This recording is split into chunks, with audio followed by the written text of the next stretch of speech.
Hey everyone, welcome back to the channel. In today's video, I'm going to show you how to delete multiple contacts from iPhone. By default, it lets you do it at one at time. But if you want to delete multiple ones, 20, whatever it may be, there is an easier way to do it. So to delete one, for example, you just click on that contact and then press and hold on it, and you can see this option delete contact. You have to tap on it and you can easily delete this one here. But for delete many at one time, you have to download the application. Just go for the app store and in the search bar just simply search for this groups app right here.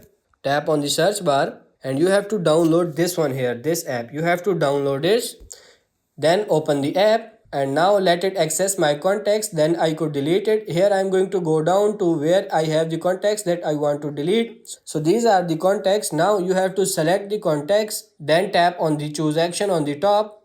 So it says drop down, choose an action. You could send a text to all of them, but here I want to delete contacts, so I'm gonna press that one, delete contacts, and it says remove from my iPhone. Go ahead and press remove. It's going to delete all these selected contacts from my iPhone. So that's pretty much it for this video. I hope this video was helpful. If it is, like it and subscribe to the channel. Thank you.